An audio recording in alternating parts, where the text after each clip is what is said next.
Hiya, Barbie. Hi, Ken. You want to go do a podcast? Sure. Jump in.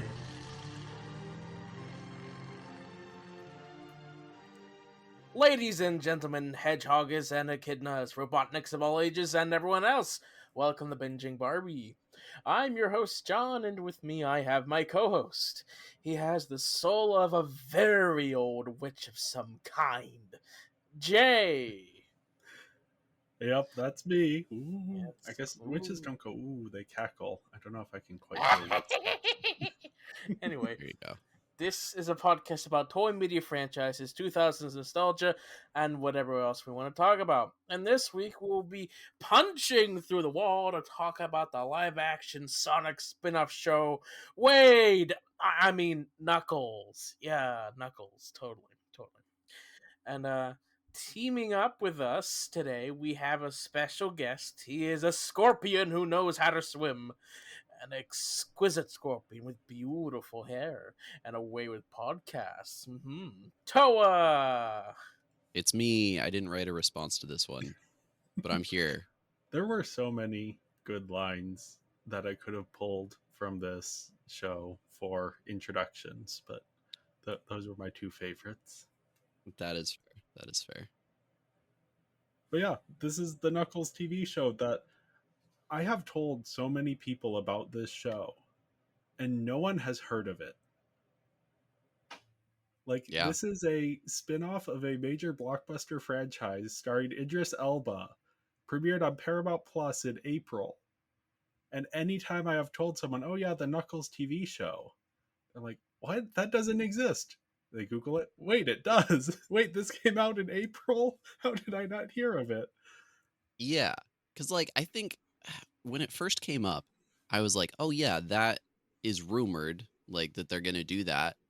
And that'll be coming up soon, I'm sure. And they'll put out advertisements, and that's when I'll consider watching it. And then you're like, no, it's out. It's been out for several months now. It's like, what? Why is nobody talking about it then? Yeah, I heard a breeze about when it came out. I might have seen glimmers of a trailer, very shortly before it came out, so it was not all that well advertised. So Yeah, I think the only person I saw talking about it when it came out was Jenny Nicholson on Twitter. oh yeah, of course. Janny.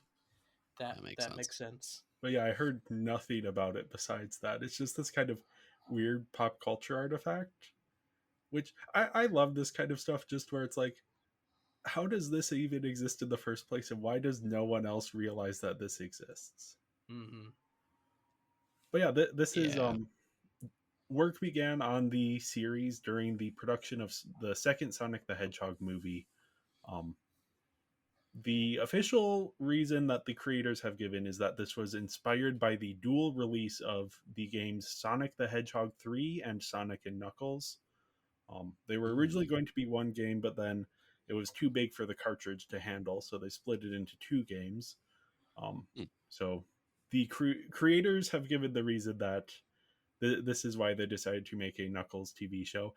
I would say that that's kind of covering for the other bigger reason, which is that there's this wider trend in movies and TV where you have these big franchises and companies want to make content to fit within these big franchises.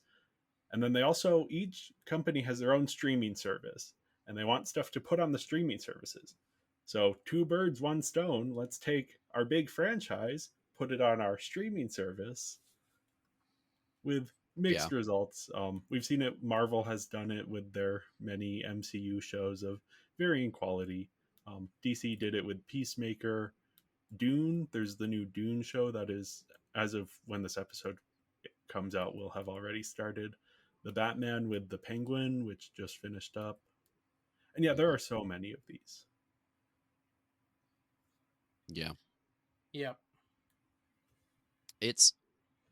They tend to try and balance it out between, because I think Marvel started doing this primarily, and a big complaint that they had was now in order to watch the films, you did have to go back and watch all of the content in those shows. Yeah. And like for the average moviegoer, they were like, "Oh yeah, I can't wait to watch Doctor Strange 2." And then they're like, "Oh, I have to watch an entire show on Disney Plus for this to make any sense." That's a bummer. Um, so I've been noticing the trend of like initially it was, yes, this is just essentially another piece of content in the universe, and if you want to understand the universe as a whole, you have to watch it.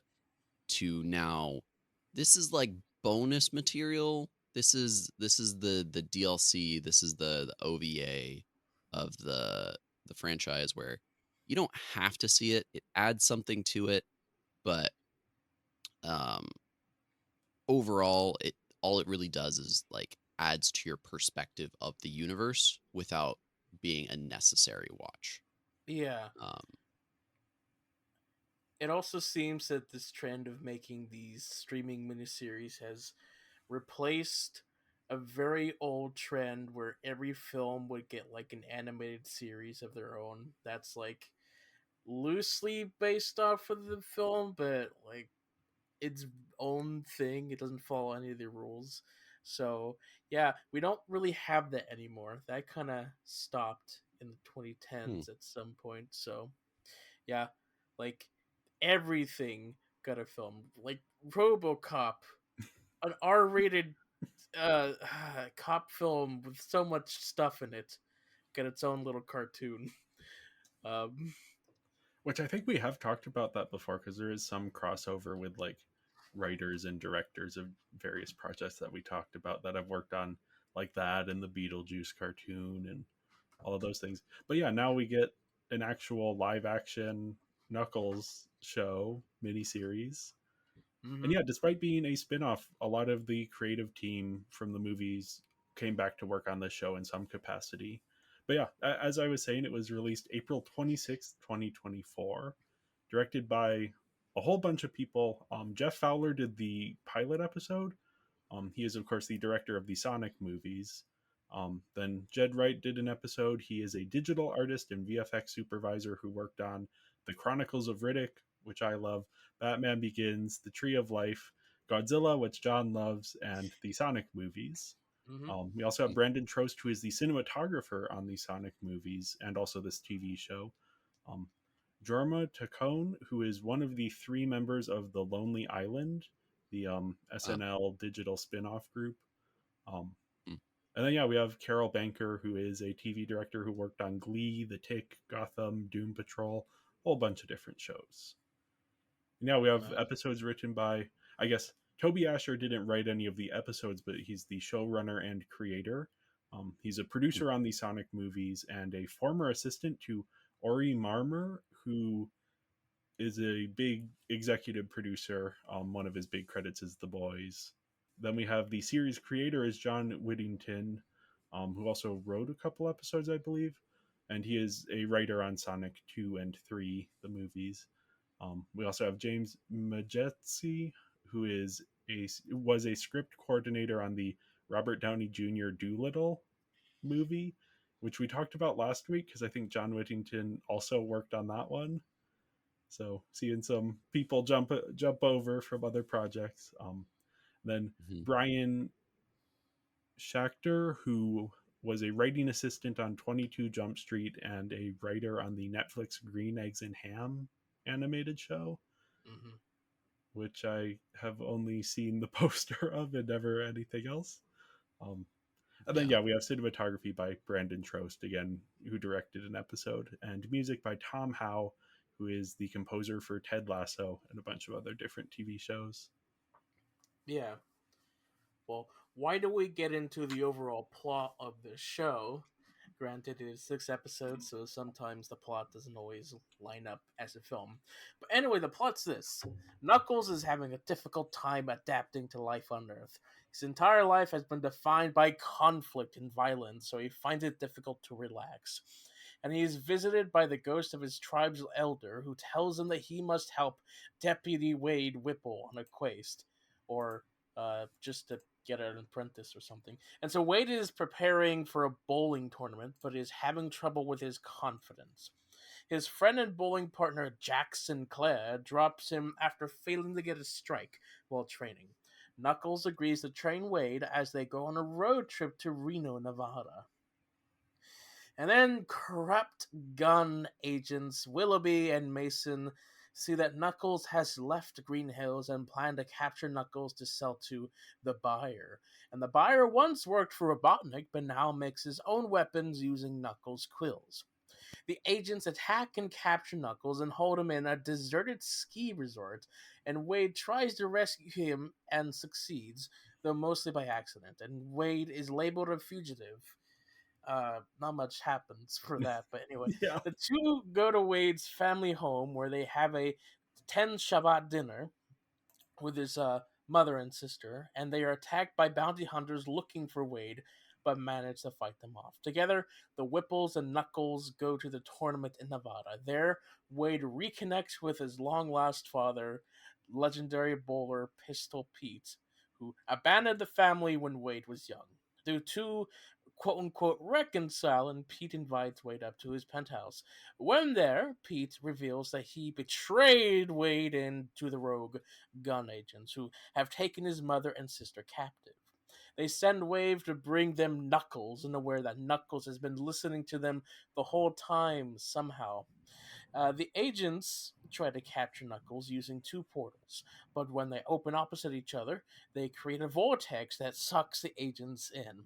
And the next day, Wade and Pete face off in the bowling tournament, and it comes down to the final frame. Wade narrowly winning.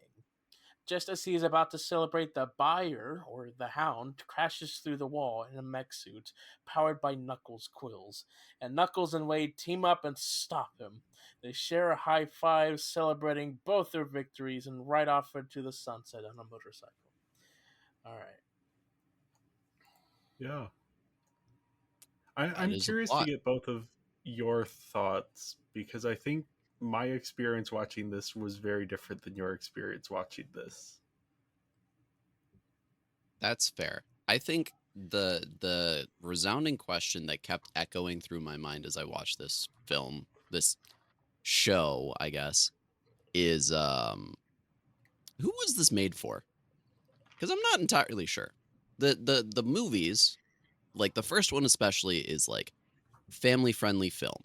I get that. Mostly made for kids, but meant to include Sonic fans, meant to capitalize on that nostalgia. The second film was even more inclusive of Sonic fans, but still very much a family friendly film. This show feels like most of its humor is not geared towards children. It's mostly geared towards like the adults of the children watching, which is fine. But then also it doesn't include enough of Knuckles to make me feel like it's justified as like a show that's for the fans either. So I don't know who they were aiming for with this. I Yeah. just had a lot of confusion. Well, yeah, I mean, there's a whole thing about Knuckles as well. But yeah, when the show first started in the first episode, for most of the first episode, I was kind of down for it. It was like, a show about Knuckles trying to find his place on Earth and finding like relaxation and family. Oh, and the reason the way they're gonna do it is through a bowling tournament with Wade. I'm like, heck yeah, I'm down for that. And then they cut to the gun agents, and immediately I was like, no, no, I hate this. And I definitely did not like any of their scenes at all. I didn't care for the writing or the over the top performances. It was exactly what I expected when thinking about the show. It's like, okay, I'm Mm, not surprised that it happened. I'm just disappointed that they went this route. I really felt like if this was just simply Wade and Knuckles just on a road trip adventure for the bowling tournament, I think I'd be down with that. It's simple, it's cool, just like Knuckles centric. Because after the third episode, Knuckles is barely in the show. There's so many parts where Knuckles is off screen. It's just off screen. He's in the room, but he's just off screen. And then it becomes the Wade show after the third episode, pretty much. So, Yeah. I yeah. I would have liked to see a lot more character development. Like the whole point of it is they're pairing characters that are very different together so that they develop uh with each other in ways where they realize each other's strengths and Mm, weaknesses and learn from each other. And I totally get that. I think Wade was a good choice for that, honestly. yeah. Um, but it seemed like most of the development was Wade, and then Knuckles was just kind of changed by the end of it. And I think having Yeah. more on screen development would have, at least for me, made it better, but also like just in general, having more moments between specifically Wade and Knuckles Mhm. uh, would have been good. Because after a while, Knuckles just kind of, you're right, just kind of became a side character. Um, where Wade was like the main character, Knuckles was like just kind of in the background for a lot of the show. Yeah. Also, like, I was so sad that Knuckles didn't participate in the bowling tournament because I thought Yeah. that was the whole point of their team up. But instead, Knuckles is hiding out in their hotel room because I know the reason why is one is because they probably are trying to save budget sometimes. I Yeah. did notice a lot of budget saving moments where this will probably be a thing with visuals, but like there's a lot of camera shots where they're not on the same screen together. Yeah. Yeah, for sure. Mhm. Which I think my experience with it was very different because I went in expecting less Knuckles than what we got. Like when he Interesting. gets captured in the first episode, I went, that makes sense. Now he's going to be captured for the rest of the series. And he's going to be off at Mm, his own like separate thing, and they're going to cut back to him every 10 minutes and be like, Knuckles is still here, still captured. So when he was actually going along for the adventure, even though he isn't in every scene, in every shot, it felt like he was more present than I had been expecting him to be. Um, mm, Obviously, we do have like episode 4 where he is off screen for most of that episode. I can understand for But episode 4 yeah, though, because you had to I make I room love for episode something 4. else. That is maybe my favorite episode. I don't know. I was invested in Wade's story more than Knuckles even.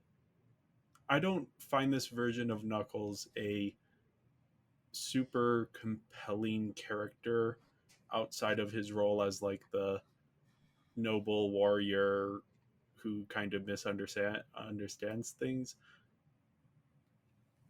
mm. Like I think he kind of works best as a supporting character. So that he is a supporting character in his own show didn't bother me too much. I guess. I think for me, it's like the way I see these media franchises is they start the first few like introductions to characters or the first few movies as somewhat different from the source material, and both as the company starts to realize, oh, it's okay for us to go full camp and go like really lean into the source material, but also as the writers are able to connect back to the source material kind of naturally.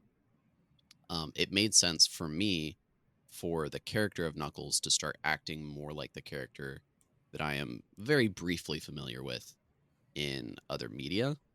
And by the end of it, I guess he was a little bit more like humorous, I guess, and not entirely serious.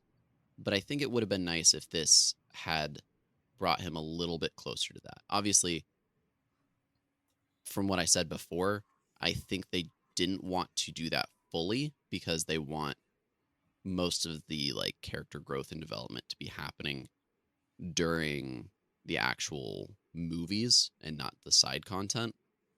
but I would have preferred to see a little bit more growth on his part. I would have just been fine just seeing Knuckles in the background.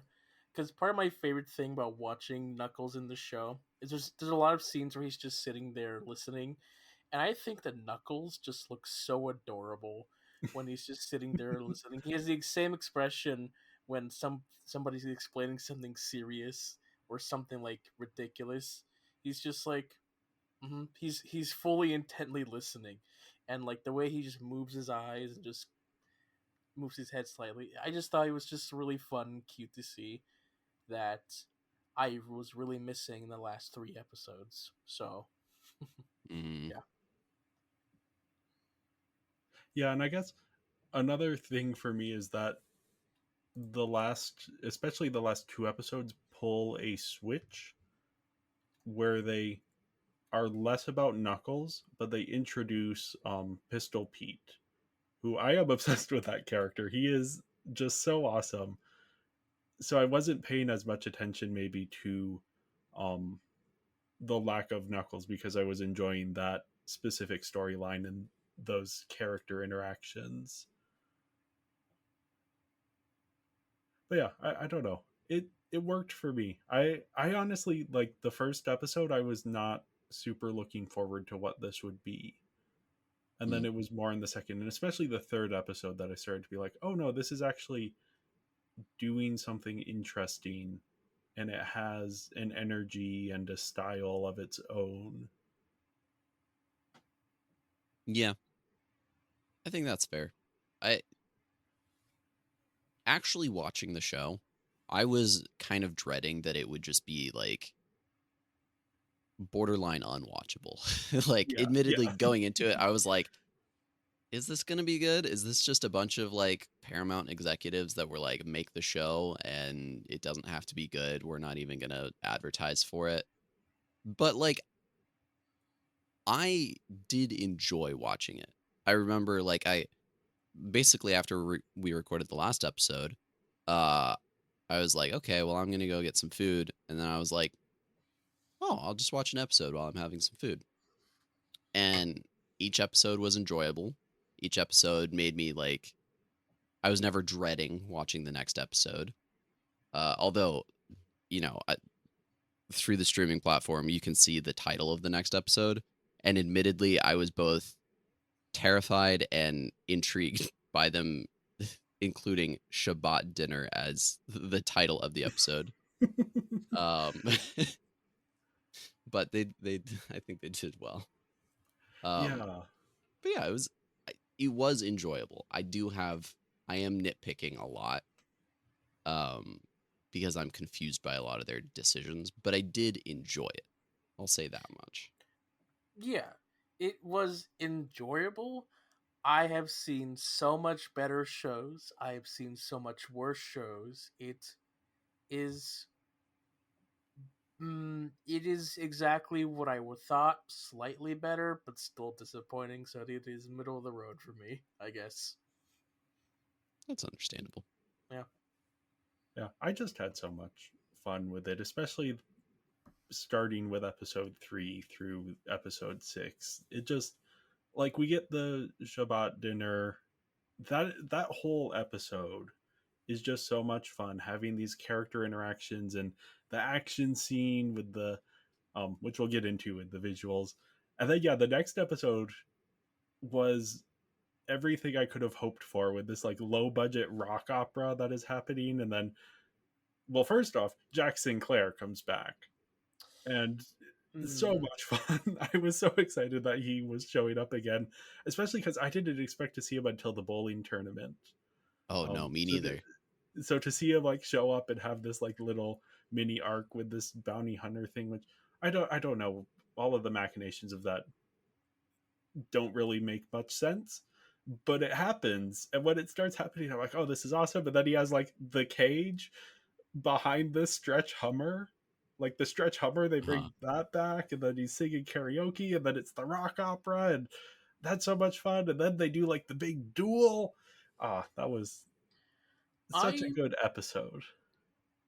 Yeah, I was a little disappointed that that was Jack Sinclair's like Wade. That was Wade's revenge episode. I was really thinking that Jack Sinclair was going to be the final villain. That's kind of what the first episode was setting up. Yeah. And so when they dealt with him early on, I was like, oh, well, like then, okay. I I felt like Wade's character was kind of complete by that point. So he had learned to be a warrior by that point, and so what was left was just I don't know. Yeah. I still I like Pistol Pete, but I still really wish that Sinclair did not get defeated that episode. I I Mm, I don't disagree. I think there's a moment when they make a decision that I both like and dislike later on. Because yeah, I think Wade has mostly completed his arc by that point.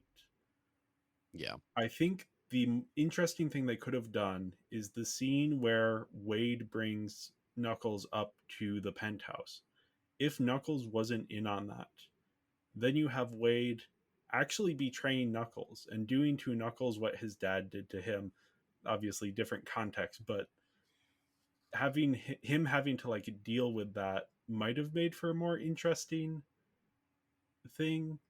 But then that's also like a very stereotypical end of second act type moment.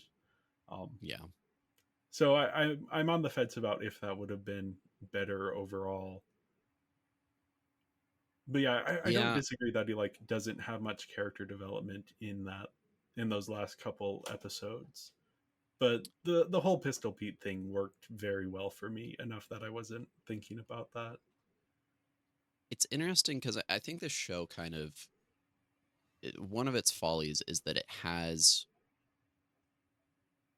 too many villains. I think because we've got Yeah, Jack Sinclair, we've got Pistol Pete, we've got the rogue gun agents, and eventually the final boss, which is fine, but we don't need the CGI boss fight at the very end. I don't think we needed it for this show. It ended up being okay. The writers did fine, better than some others, admittedly. Um, but it could have been fine for it just to have been the bowling tournament. I don't think it needed to be this big CGI fight in the end. yeah. Um, I wonder if you take out the gun agents, I mean that removes a lot of the like propulsion of the plot, mhm. but you could take them out and you could cut an episode, have this be 5 episodes instead of 6, and it might work a little bit better from a narrative perspective. Because even like one of the things that I like about this is that every character has backstory, and most characters have at least like a mini arc. Here they're actually using the extra time of the TV show well in that regard. Yeah, But it does also mean that we have like um Wade in episode 1 is like, here's my traumatic backstory, we'll see how that develops in the coming episodes. And then Agent Willoughby is like, here's my traumatic backstory. And then the buyer is like, here's my traumatic backstory.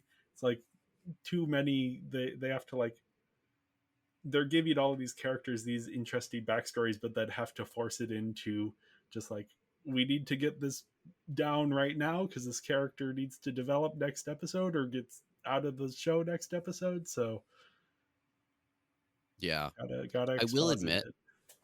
early on, like they mention Wade mentions that he's like abandoned as a child, and I was like, oh, that's bold. But I'm thinking, oh, Yeah, this is a throwaway joke. Wade is like a human punching bag, so the yeah, writers can just like put whatever jokes on him. But they actually like incorporated that into the plot, and I was like, okay, the writers at least aren't wasteful with the materials that they're yeah. introducing for the most part. Yeah, I was very concerned when they had that exposition scene in the first episode. I'm like, this is a very clunky exposition scene. Why are they doing this now instead of like piecemeal throughout the series? And then by the next episode or a couple episodes later, I'm like, oh no, this is the plot. They needed to get that part out of the way so they could get into the plot, which is actually tied into that. But yeah, mm, it is a little awkward the way it is introduced, which I think it is. Yeah, they are, in general, the writers are very good at setup and payoff. but Mm. then there is some awkwardness in how they're doing some of the setups and maybe some of the payoffs. I liked all of the payoffs, but yeah. Yeah. Yeah, it's also a thing where your big bad guy had like one scene in like the first episode and then he'd show up again into like the last He episode. has 3 scenes total. Yeah. And that, I guess, 4 scenes if you count the beginning of the final fight and the end of the final fight as separate scenes. Right. Like, yeah, Yeah. he is not in this show very much. No. And like again, he's not someone that's really set up outside of the show either, so I don't have a lot of attachment to him. Yeah. And that's fine. Like none of the other villains were particularly set up outside of the show, except maybe the agents, which I can understand their existence. But like I think Jack Sinclair was very compelling as that kind of like betrayal arc at the beginning Yeah. to like him having a clear path to show his worth and his development. And then his dad is also um, just a fun character to play around with. And I think the the message of the film is finding your family, right? And it's not always the people that you're biologically related to, and you can find your own home. And I think that ties in well with the dad being not so good. Um, but yeah, I just think there were too many villains, and not all of them were overly consistent. Even in like the first episode, the like the minor villain setup was the like little girl, and by the end, they're just like they're allies, they're besties, they're just chilling, Yeah. which I Yeah. did find really funny. I don't have many Yeah. complaints about that, except that it was a little bit inconsistent. We didn't really get a scene of the two of them reconciling. Yeah, yeah, I think that might be the connective tissue that's maybe missing there. I did notice that there was just a lot of I guess disconnect in between episodes and there was like some weird continuity things. Uh I think the most egregious one is that the end of the first episode ends with Wade like holding like the weapon after Knuckles is captured. It's like, I'm gonna find you, buddy. Beginning of the next episode, Wade is just at the ski lodge, already found them, except they went through a ring portal. I don't know how he caught up to them. He was just there. it's just that Yeah. good. Yeah, I don't know. It's a He's very just good that point. good. You're not supposed to think about that. Uh, I was just some trying to figure out if it was the Overlook Hotel that they were at, which I I don't know. looked it up and no, they actually like built some of the exterior and the rest of it is CG. But I was like, oh, that looks like whatever hotel they used for the Overlook in The Shining, like No, distractingly shot. So I was like, is this intentional? Is this just what all ski lodges look like? Yeah. guess so. I mean, of course, they did the whole thing with Wade being a wanted person, and then having that not be a problem in the next episode at all. I That think is that a was supposed to be favorite trope. the bounty hunter arc was supposed to be related to that fugitive thing. I was hoping when the bowling announcers were announcing him, because they're like, oh, and something else interesting about him. I was hoping they would say, oh, and something else interesting about him. He is a fugitive of the law. But Yeah, no, it was all about his dad instead. yeah, Yes. it is something that they really just brought up to add, like, I guess a little bit of intensity and insecurity around everything going on and justify him like straight up stealing a car at one point. Um, but really like doesn't come up to anything in the end. I mean, this is nothing new for the Sonic franchise. They do that in the first film. They do that in this film. I think it's just more of like a okay, we've seen the hey, they're wanted fugitives, so they can kind of like get away with anything because they're always on the run and they can steal cars because they have to. Which But apparently it eh, was an intentional story decision to make this similar in structure to the first film, to make it more of a road trip adventure, fugitive buddy comedy type thing. Yeah, Which I I, guess I has wish its benefits and I drawbacks. wish they didn't yeah, make Wade a fugitive and instead just have a bounty on him for no reason. Or Like, like the gun agents put a bounty or something. sure, like yeah, because they announced on like the radio or Yeah. something that like he's a fugitive wanted for custody. He goes to his mother's house and and his sister's an FBI agent. Yeah. And in the entire Shabbat episode, I'm thinking like there's no urgency here. Why is nobody why are they not worried about them being fugitives? Why isn't the sister like complaining about Wade, what you do now? Why are you a fugitive or whatever? I kept waiting for anyone to address it, but no one ever did. And then it was just done. which okay, to be fair, she keeps claiming she's an FBI agent.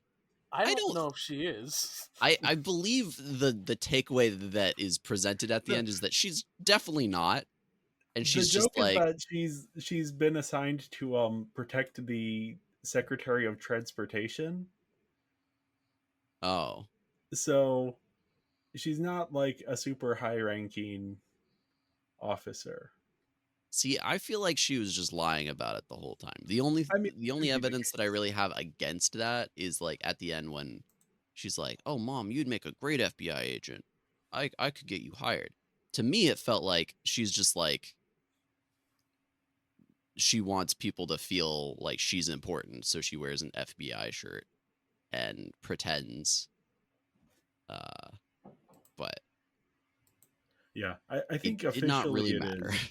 Yeah, I think officially she is an FBI agent. Just like, yeah, she's defending the Secretary of Transportation, so she's not particularly Mhm. high ranking or Mm, because interesting. The Secretary of last Transportation. Who cares about little that position? piece of disconnect that I guess I'll bring up was like a really minor thing. So Knuckles at the when we're thinking like, Wade is betraying Knuckles. The ends of the episode with Knuckles going into the elevator with his little hat. That hat is missing in the next episode, and also apparently It's true. Knuckles has like earbuds that he's listening to a conversation. Which Except was established earlier in the episode I don't know which conversation that they were talking about. when he was talking with his dad for the first time when Knuckles was walking him through the Yeah, conversation. that So he that had. was a callback to that. Yeah, So apparently they just didn't turn off the phone or something. That's yeah, fair. or he like when he started the call or whatever, like Yeah. it went through the headphones. My I big have thing no about idea that, though where he got the the costume from, because the elevator did not stop on any other floors; just kept going. I was He wondering can if go that's it was supposed to fast, be but yeah. still. I was wondering if it was supposed to be that entire sequence we were seeing with Wade and Knuckles, their interactions, that was all what the agents were imagining was happening based on the audio, not mm, necessarily what was actually happening. that would make sense too. But we But they can't Here, don't actually really infer that yeah. because they showed No. us. oh, here's my nitpick, and it's in that same section. So with the headphones, right? Yeah. I like the callback. I actually really like that from like a story perspective. It makes a lot of sense. I think it's cute. It's a good way of solving the I'm betraying my friend like tension thing without actually betraying Knuckles. And I Yeah. think that holds true to like Wade's personality and whatnot. However, from a technical perspective, and I admit, I don't have an iPhone. I have an Android. I've never used an iPhone. But and I'm assuming they were on an iPhone for this. I wasn't looking that close. I mean, I think they were Regardless, AirPods. So, yeah, the AirPods at least were Apple. yeah. Here's my thing.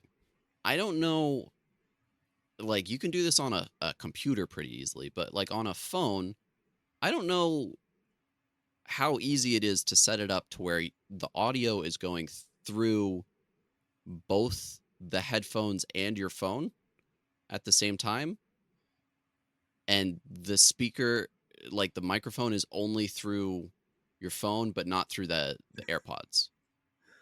Because in that whole like Yeah, situation, they're talking to the villains on the phone. He's holding the phone, or he's got the phone in his pocket, right?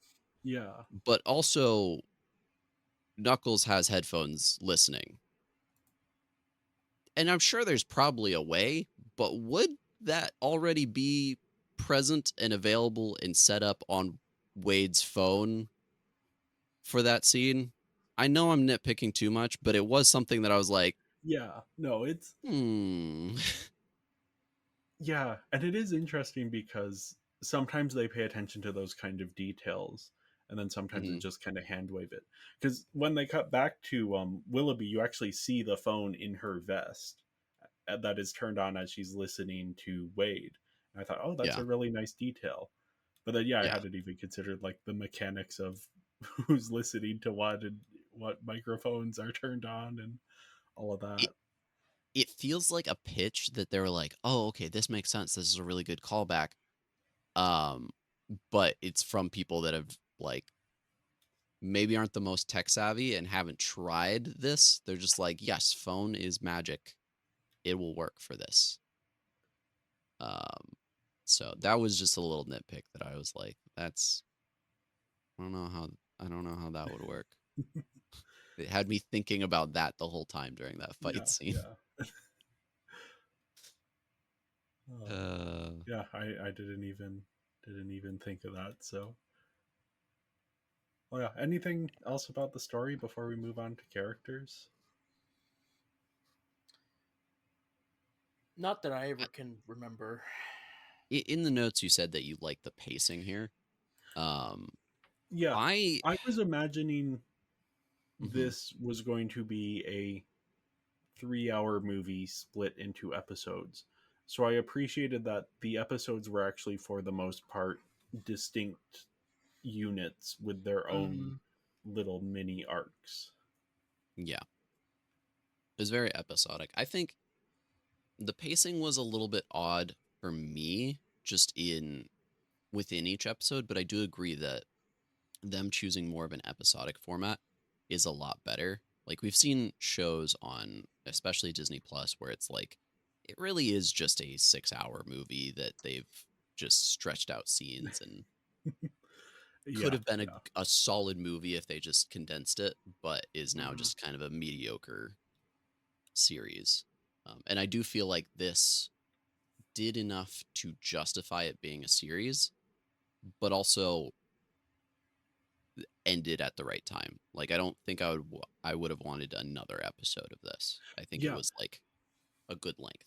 that the ending, when it is just they've defeated the bad guy, they go back into the bowling alley, get the trophy from Pistol Pete, high five, that's it. There's the That's it. like brief after credit scene, but like so much media is so bad at doing an ending of just like knowing when to just cut it off. And like you can put some stuff after the credits, or even like if you're a Ghibli movie, one of the things I like of Ghibli movies is they always have, especially the Miyazaki movies, they like end, and then over the credits there's some like stuff going on that doesn't have any dialogue, that's just like resolving all of the hanging little threads, but the movie is now over. Whereas I think so much media has like the temptation of, okay, the bad guy is defeated, now we need 10 minutes to wrap everything up. It's like, no, you don't need that. Yeah. Just do like the character celebrate, credits. Yeah, honestly. And this was a show that like it didn't you didn't need that like what happened afterwards. We're so Yeah, curious. It's like no, it's we get it. They go back. That's the whole arc. yeah, yeah. That's fine. Yeah. I did But yeah, appreciate that. yeah. Overall, I gave the story a 4 out of 5. I enjoyed it. I gave it a 2.5. I also include dialogue writing, because I was not loving a lot of the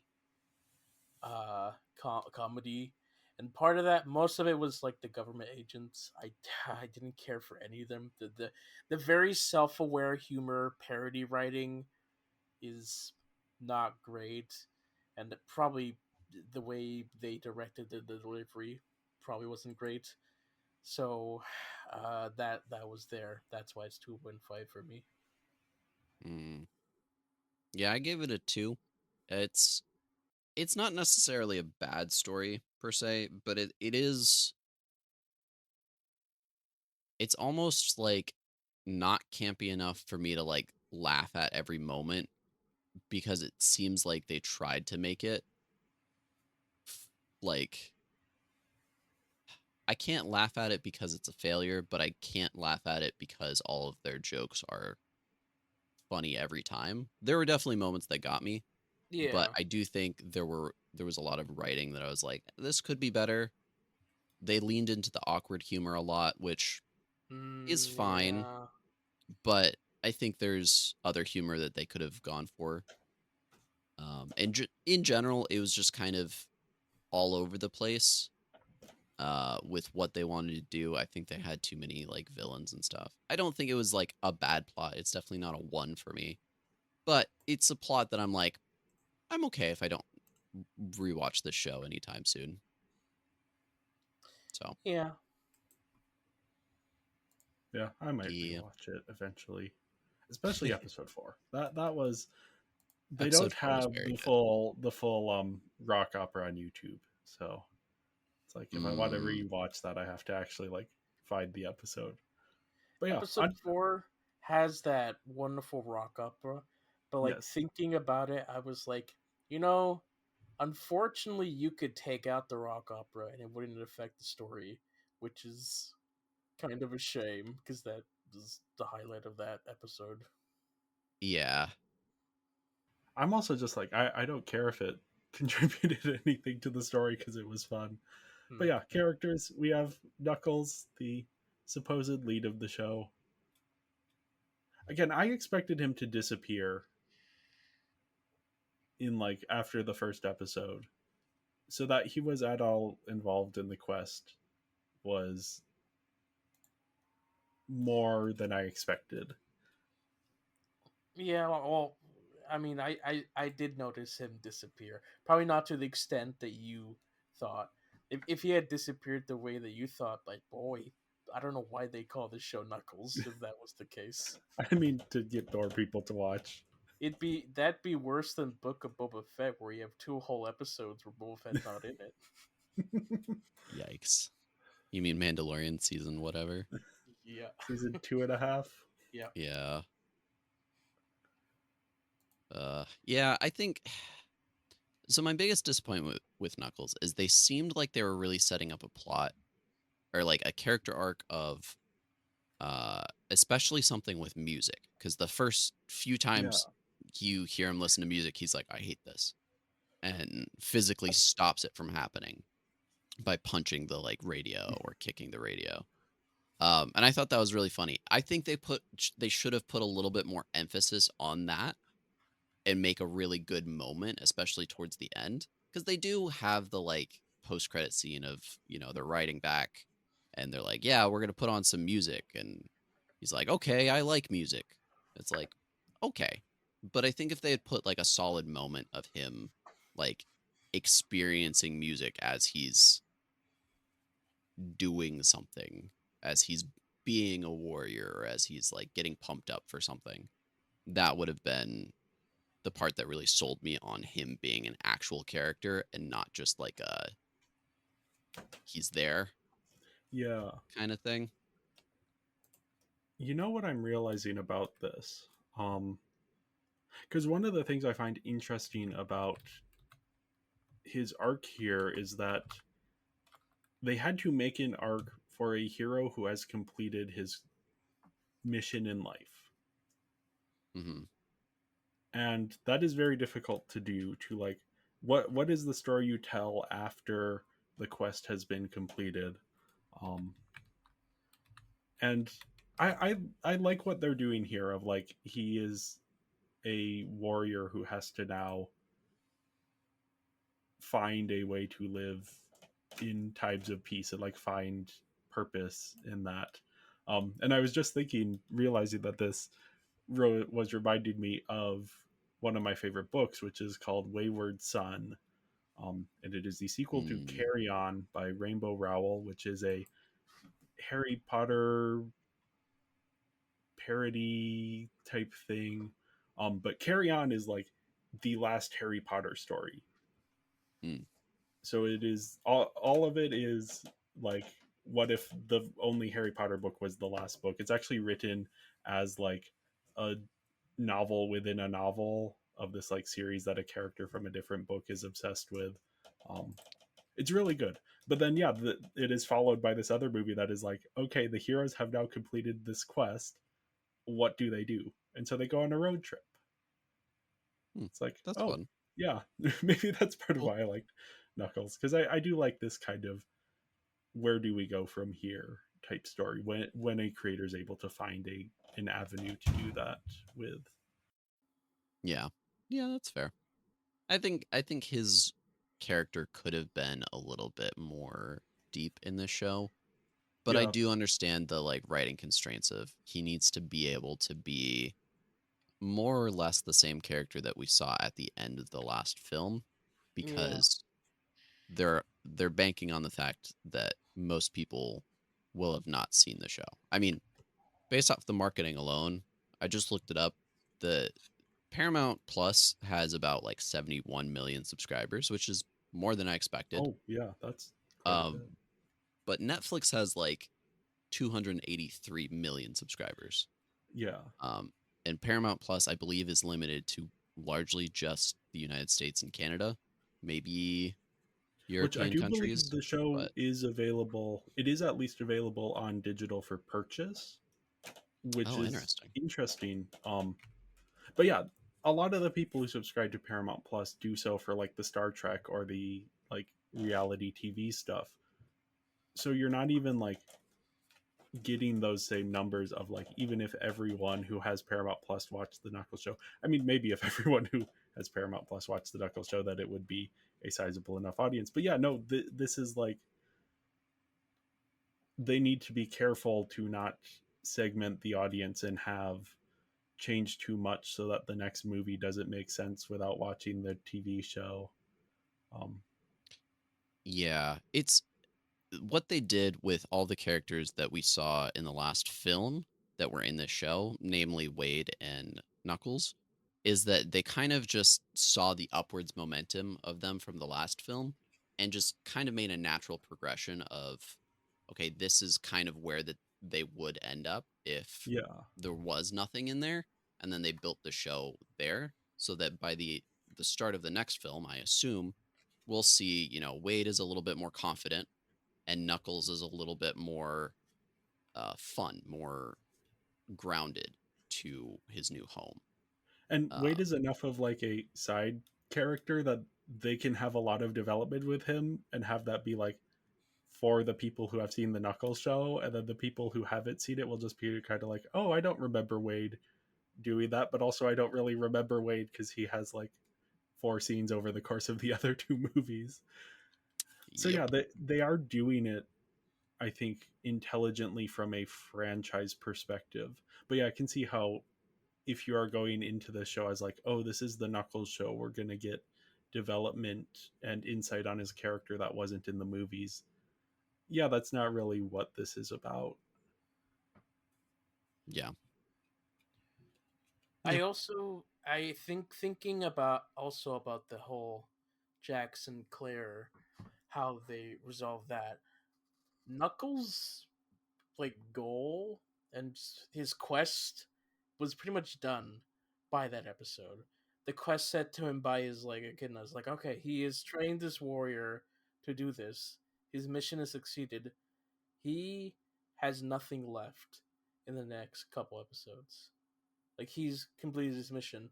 And so when they did the whole I have a home thing at the end, I didn't really feel like we got to that point properly. because Mm. one, he was missing from those episodes, and two, that wasn't really the focus of his mission.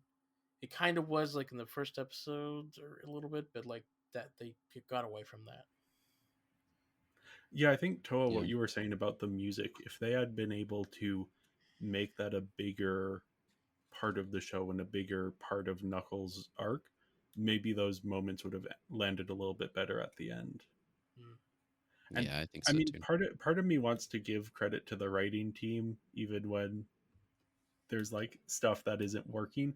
I do wonder if there is a version of this that had a little bit more Knuckles in it, and they had to cut scenes for budget reasons. That might be the case. But yeah, I mean, I like to give writers more credit than maybe I should, but I don't know. I like this creative team and what they've done with these movies, so I don't mind giving them a little bit of extra credit here. Now we also have Wade. Hmm. I think it's cool that they brought in a character from the movies rather than just Yeah. like here's a completely new character. Do you Well, know what oh, I good. found just hilarious while watching the show? Is What? that by episode three, I'm like, or even just by the end of like the first couple of episodes, I'm thinking it's like, man, Wade has so much more character depth than Tom. You're not wrong. Yeah, I'll I give you I think that. that's the symptom of like you look at the MCU characters with the most screen time, and it's like Iron Man, Captain America, Thor, and then like Ms. Marvel, just because she has an entire show where she is on screen for a majority of the show. I Hmm. think that is Yeah, just like we see so much of Wade that he ends up becoming more well developed than established characters from like main characters from the other movies. yeah. Because yeah, he I has more will. going on here than Tails. That is true. I will admit I was surprised at episode 1 where they started with the main cast. Like they had Sonic Yeah, and Tails and uh Maddie Maddie. Tika, Yeah, yeah, Tika Sumter's character. I was like, oh, okay, they're actually starting and making it feel like we're actually in the world. I appreciate that, even though Tom was not in it because yep. budget, I'm sure. Um, Budget or scheduling. Yeah, Yeah, one of yeah, the one of two those two. or both. or both. But otherwise, it was like, oh, okay, they're actually starting this in a way that makes me feel like it's not just a show; it is part of the universe, and I Yeah, appreciated that. yeah. I'm Yeah. curious to see. I haven't seen the Penguin. I might watch the Dune show, which that is like set before the stuff we see in the Dune movies. So Hmm. I'm assuming it's just kind of its own separate thing. So yeah, having those connections to other characters from within the universe, yeah, it helps ground it within the larger franchise. That's honestly a thing that Marvel does well. Just call up an actor who has been in a random Marvel project and be like, "Hey, want to be in?" I was just seeing that in the trailer for the Daredevil show. There's an actor from the Ms. Marvel TV show who shows up in the Hmm. trailer. I won't spoil who in case anyone is trying to avoid it, but it's like, oh yeah, that's fun to see these characters pop up in things. Yeah, I enjoy that. I like it too. Yeah, I thought Wade was a good choice for a character who has enough of a connection to the movies where it was good to see him and it was good to explore him more, but also wasn't someone that like I particularly cared too much about before this show either. Yeah, yeah, Hmm. It was a good choice. Even in this show, I did think that he had way too much screen time, and partially this is due to the Knuckles symptom of like not having the budget to have Knuckles on screen all the time, and so there's just Wade had to carry so many scenes, and unfortunately, not all the scenes were carried to such fine degrees. I should say kindly. Yeah. yeah. We'll get to Yeah. performances. I think he does a good job overall. I think part of the problem is this character has changed very much since he was introduced in the first Sonic movie, and not in like character development ways, but in a, if we want to keep using this character, we need him to have at least a little bit of intelligence way. Um, but yeah, we'll talk a bit more about that in performance. Mhm. Yeah, they kind of frame it in the show that Wade he isn't necessarily an idiot. He's just he lacks the confidence to trust his own opinions and ideas, Yeah, and that's why he appears as an idiot. Um, but yeah, I agree. It is a little bit inconsistent with what we've seen in the films. which to be clear, I don't mind characterization changing to make a more interesting story. So that Yeah. is not an Right. issue for me on Yeah. like a continuity level, because I don't care that much about continuity. But it is, I think, an issue as they're trying to, especially as the actor is trying to play this character and trying to call back to the version of the character he was playing in the first movie while also being true to this new version of the character. I think there Yeah. maybe is a little bit of a disconnect there. And it also Yeah. depends if like, do you really care about this arc that Wade is going through? How much are you really invested in this? Which I wouldn't say I was invested in his arc so much as I was just enjoying all of the stuff that was happening around these characters and enjoying their Yeah, I think that's dynamics fair. with each other. Because yeah, his arc is relatively standard of just like, oh, he doesn't have confidence and he kind of needs to mature a little bit and confront his past a little bit more directly than he has. Yeah. Yeah, speaking of his past, we have his mom, Wendy. Mm. Wendy is a fun character. I appreciate Yeah. her calling our red protagonist Knuckles Yes, with the the whole time. CH. Yeah. I'm like, okay, cool. According to them, Knuckles is canonically Jewish, so that's cool. Uh, It's just fun to see her show up and to have this connection with Jewish culture, which there was stuff in here that I wasn't super familiar with, so it was fun to see like the Shabbat dinner tradition. I didn't realize it was everyone sits around the table until the candles have burned out. So to then have mm, that be like the tension of the scene, but then later it's like they're using it in the action scene as well. Like, yeah, that was just very nice to see them bringing in an aspect of identity without it feeling like they were pandering. I guess I don't like when people say that. When it doesn't feel flat. It feels like it is fully thought out and developed for these characters. yeah. It added a little bit of depth to each of the characters too, where Yeah. it's like, hey, there's a culture behind who they are too. Yeah. And And how they I connect it appreciated that. to Knuckles as well, and how that is Yeah. a way of bringing these characters together and being like, oh yeah, we have these like histories and these traditions, um, both as like families and in wider contexts, wider cultural contexts, and that being a way for all of these characters to connect. Um, yeah, Yeah. the Wendy, I don't know that they really call her Wendy in the show, um, but she has this little arc about like reconnecting her family and bringing her kids siblings together. And I'm glad that she joined for the adventure. When she showed up, I was like, oh, she's gonna be like the cameo for this episode, and the next episode they'll Right. leave her behind, um, so that she gets to Yeah. like go along to the bowling tournament and be a character in the show who is getting to do things, mostly punching Pete. That was Hmm. a very satisfying moment. Very therapeutic. I appreciated it. Yeah, it was good to see like her interactions with uh like just being there for her son in that moment.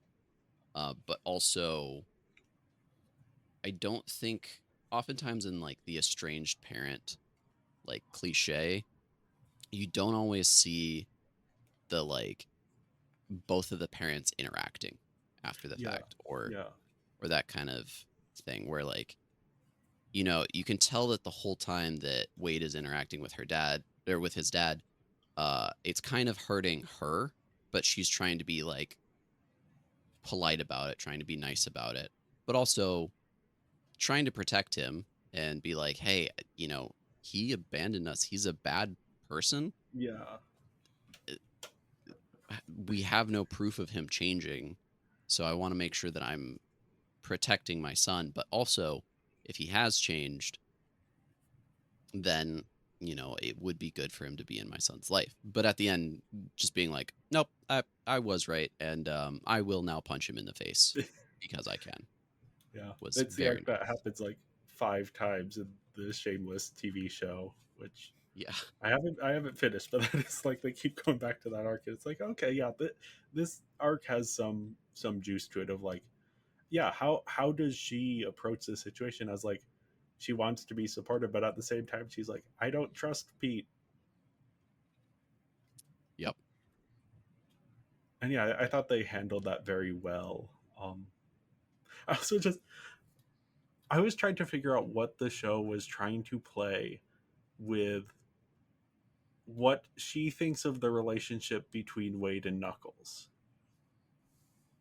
Mm. Because I think there is an interpretation that is she thinks there is something romantic going on there based on some of her lines. Yeah. How she's trying to be like very supportive and like, I don't really understand what's going on here, but I support you. I don't think they fully commit to it. I wonder if that was like a studio thing or just like a I'm reading into things that aren't really there.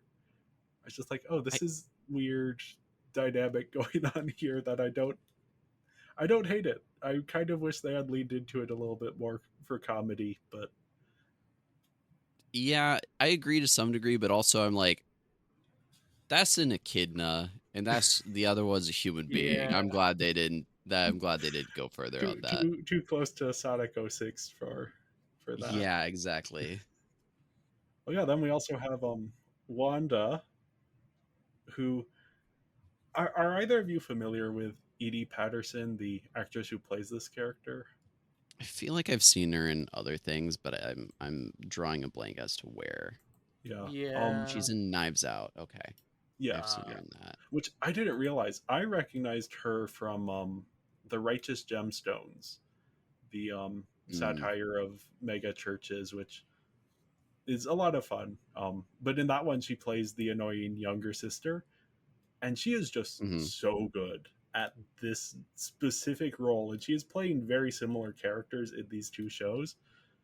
So when she showed up and was playing a similar character, I was just having a blast with her characterization and her ability to be genuinely quite annoying on She screen, but she's in a too good comedic way. because I don't care at all about this character. I mean, you aren't supposed to.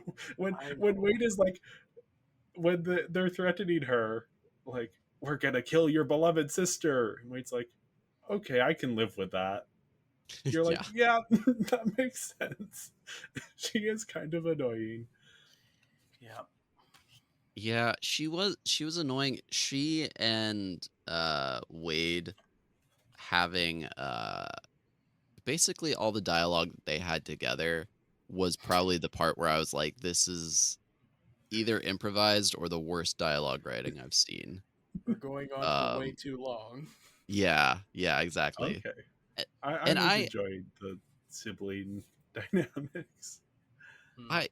I agree, but I think like there are good sibling dynamics, and then there are things where I feel like they didn't feel like siblings to me. They felt like they were trying too hard to just be annoying to each other. They felt more like rival coworkers or something like that. Where like I feel like they just went too far sometimes and there was no like sibling like love, you know? Like Wade literally gets stabbed in the arm with a fork at one point. I love And that moment. I was they not expecting the scene to go there. they just play it off like, "Oh, that's just a normal thing that sisters do." It's like, "No, that is That is assault. That is violence. I, I was like just so shocked that they did that, and then like just the way they handled that whole thing, I very much enjoyed it. I can definitely see how maybe they're laying it on a little bit too thick, but again, I'm coming from seeing her in the Righteous Gemstones, where there is no sibling love in the Righteous Gemstones. Those siblings hate each other, and that is the whole dynamic of the show. So seeing her Mm, show up here and play a similar character, I just enjoyed that. yeah. I Also, the will admit, thumb yeah, the thumb at the end, that was a very funny bit. Um, that they cause showed like, it. yeah, where she breaks her thumb to get out of the handcuffs, which is like, one of those like I think is actually true, but it's such like a played up thing in Yeah, media that's like, yes, if you break your thumb the right way or you dislocate it, you can slide out of handcuffs. Um, but then for her to do that and then give like a thumbs up with her thumb flopping there, I'm like, I know people that could not watch the series because of this reason alone, yeah, but I admit this is a very funny thing for them to have done with CGI or practical effects. I don't actually yeah. know how It they might did have it, been. but Yeah, uh yeah. That I just enjoyed that whole banter between the two and their like rivalry, and then like she is cheering for Wade at the end of the show. Like she does still show up when it matters. yeah. Yeah, I just got the vibes from her that like it, and we talked about this earlier that like she wasn't actually part of the FBI, that she like in my brain throughout the series, my thought was she's lying about being in the FBI and that she's just telling her mom that so that her mom doesn't like kick her out, which I don't think she's actually living at the house based off of some of the dialogue. It sounds like she just No, yeah, she's just randomly passing visited. through. Oh, But the it's because the Secretary of Transportation is in town, oh, that's right. That's right. who she's guarding. Yeah, Right. But like she like the vibes made it seem like she lied about getting an FBI job just so that like people would think she's important, but she's actually like not very responsible for her own life, and maybe somebody else is paying for her living situation or something like that. She's just freeloading, and that's why in the whole series she's not taking anything as seriously. And even when they're like trying to undo the handcuffs because they're being held captive, she's like, no, no, no, let me do it. Let me do it. I got this. It's like, I, I feel like in this situation, the realistic thing to do would be like, oh, yeah, our lives are actually legitimately in danger. Yeah, it's okay if you help me a little bit here, but I will try and be competitive and overly help you. I wonder if it's partially a tone thing, because that Maybe. kind of stuff happens a lot in the Righteous Gemstones, but the Righteous Gemstones is a comedy full stop. Mm, So when the ridiculous things happen, it doesn't jump out as much. Whereas here, yeah, this is still a comedy, but not in the same like. It is tonally confusing because it wants to take itself seriously, but then it has weird banter writing. yeah. Which yeah, for me it worked, but I do also have like a predisposition to know what this character is from a different show, so that is I'm not approaching it from a neutral standpoint. Yeah. I think this character would have been fine if they had grounded her a little bit more in reality and didn't lay all of her like annoying qualities on so thick. Um, but I think like she just felt too much like a comedian that they hired to be in the show and not the character that she was playing, I guess. That was just kind of the vibe I was getting from her. Well, yeah, we also have Pachacamac. There's a whole thing about his name pronunciation, and I watched it a couple days ago, so I'm not remembering everything. He doesn't do much, but he gets a few scenes. Yeah. I He's like the ghost physics. yeah. I'm happy that they included him because that's like, deeper Sonic lore, which is great. Um, we'll talk about performances later, but the fact that he's played by Christopher Lloyd is just Yeah. kind of crazy. I kept on seeing Christopher Lloyd in the like opening credits, and I was like, "Oh, okay, I'll wait for Christopher Lloyd," because I'm thinking maybe he's the Yeah. villain, or maybe he's the estranged father, or something like that. And then I was like, I haven't seen him. And then like I started thinking about it. And I was like, wait a minute. I looked at the IMDb and I'm like, oh, he was. I'm not even gonna try to pronounce his name. I'm gonna try and pronounce his name. Pachacamac. Pachacamac. Mac. Um.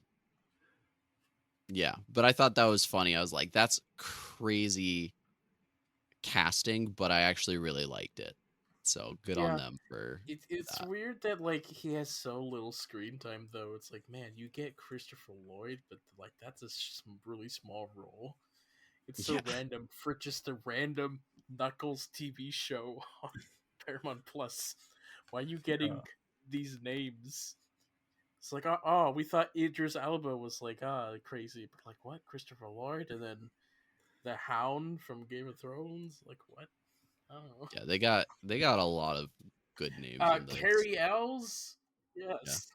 We'll talk about him in the performances and his Yeah. character in a little bit. But yeah, for the villains we have Agents Mason and Willoughby, who I put together because they aren't really distinct characters. They have different character traits, but they come as a duo. Yeah. Yeah. It's very much like the generic like uh villain agent cliche with them too. Mm, They were okay. Again, I didn't feel like they needed to necessarily be characters or like rogue agents of the US government. Like they could have just been agents of the US government that kind of pushed the plot along. I But wonder if they're setting something up with these Shadow. characters. Yeah, I was noticing some like yeah. little hints at that. So I Yeah, there think was that's probably what they were thinking. yeah, I think so too. But they were okay. I don't know. I think Mason was always annoying to me. I think Willoughby Okay. kind of became more of a character when she had her whole like backstory speech in front of the big bad.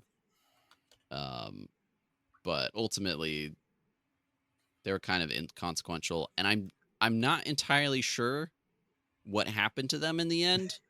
They might be dead, just straight Yeah, up. I don't really know how two rings overlapping, what that does to them.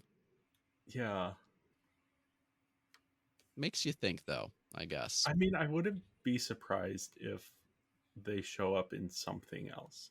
Please I think no.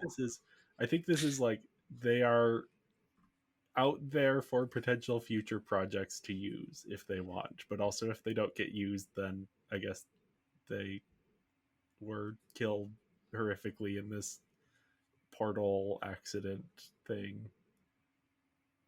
Yeah. Or like sent to a different Yeah, realm, maybe. I don't know. It's very undefined in the show. yeah. They had access to the rings somehow. I Yeah, wonder if they got recovered from the mountainside when Sonic dropped them. that's kind of what I was thinking. We'll Mm, never know. I don't. I guess. never know. Yeah. Also on the villain and then later hero side, we have Little Susie. Hmm. I just I like her actually insulting Wade. I liked her as a character because like it seemed like initially like, oh, this is the pretentious child that like the parents are raising to be too competitive Yeah. and gonna be the rival to make Wade look even more emasculated by being beaten by a little girl. And then later on, it's just like, oh no, the little girl is on the team and she's actually just trying her best, and her parents are pretty good at taking care of her. um, and do legitimately have a stretched Hummer. Just like, oh, okay, sure, why not? With karaoke. Yeah. That the interactions between her parents and everything around them, they are kind of filling the Rachel role, in that they do not want to be in a Nichols TV show. Yeah. They are just like, no, take us out of here. They're like, yeah, we're just trying to like help our daughter realize her dreams of bowling professionally, I guess. Yeah. Uh, and along the way, I guess this bounty hunter is joining us and capturing a human who who he's hitched to our Hummer, and now we're going to a bowling tournament that is being interrupted by a giant machine man. Uh, Yeah. confusing from their Uh, perspective. Mm-hmm. yeah. I liked little Susie. I thought it was fun that she kept showing up. Yeah. I wish that there was a little bit more with her to make her joining, being on the team, make a little bit more sense. Because she hated Wade earlier, but then Yeah. she's just chill with him in the next scene. It's like, oh, okay. Well, I wish there was a little 2 second bit in between that. You know, All Yeah. you need is 2 seconds. it strikes me as the type of thing which I think cartoons do a lot, which is a thing I love, of just like, what is the weirdest place we can end up. I think BoJack Mm, Horseman does it a lot, of like, how can we make this just weirder? Where if you are watching the last episode and thinking back to the first episode and being like, it just doesn't make sense if you've seen the first episode that little Susie is now on Wade's team and they're bowling against his dad, who is very British. yeah. Like, yeah, there is a missing step there, but it still worked for me. I Yeah, think, speaking yeah, of I think bounty hunters, oh, go ahead. oh, Yeah, I was just gonna say the missing step does add to the comedy, but I think if you're looking at it from like a character perspective, I agree it would be nice to have just like a little bit of reconciliation. Well, yeah. it's also just like she was on the team, and I was like, oh, I thought Knuckles was going to be on the team, but I guess it's just her. I guess we Yeah. missed that conversation. Also, I was expecting Knuckles to be a ball at some point for them to roll him down the Oh, lane, that but would they have didn't made do that. sense. They do a different thing with a bowling ball that I very much enjoyed, which we'll talk about later. But yeah, Yeah. bounty hunters. We have Jack Sinclair. He's so good. Mm. He's a I good love character. everything about his whole vibe. Yeah. He just so campy, so cool. The karaoke, the like ostentatious bounty hunting like circus cage where he keeps his like Uh-huh. where he keeps Wade. His bike is just like so cool, and then his outfit that he has to go on along with it, and him showing up in the rock opera, just Uh-huh. so much fun. And then he does the duel with the like Hattori Hanzo swords. That caught me off guard more than the rock opera itself. You mentioned the swords. I was like, wait, what? Are we tying this to Kill Bill? What is going on? Yeah, this takes Yeah. place in the Kill Bill. Honestly, it could. If you told me that this takes place in the Kill Bill universe, I would believe it. It has that like energy to it. Can't wait for Uh, that's gonna be Tarantino's last film, Kill Bill 3, with Kill Bill Sonic. 3, Sonic 4, Kill Bill 3, and Sonic. Uh, yeah, I like his little arc with Wade, that they're like friends to enemies, and how it is revealed that Jack, underneath his confidence, is a little bit pathetic, yeah. Yeah. How but not he in he like really he uses all the things that uh make him cool as a crutch to make him cool. Like yeah, without the leather jacket, without the long hair, without the bike, he's not cool. And he's the exact foil to Wade, where it's like Wade is not cool to begin with. He's literally doing this like jousting bike fight on a bicycle that he stole from a child. Like he's not cool, but he still beats Jack Sinclair, and it's like that's both a really funny moment and also like okay, it Jack Sinclair takes himself too seriously, and that is his one of his character flaws. Uh, Whereas Wade does not have that issue, and that is part of the reason why he wins that. And I think that's fun. Yeah. I just wish it lasted like one more episode. Yeah, I think they got rid of Jack Sinclair a little bit too early. If they had kept him around, even if it was like Wade beats him in this duel and gets his bike or something, his bike and his freedom, um, and then Jack still shows up at the end for the bowling tournament. What if And Jack and Pete had been on a team?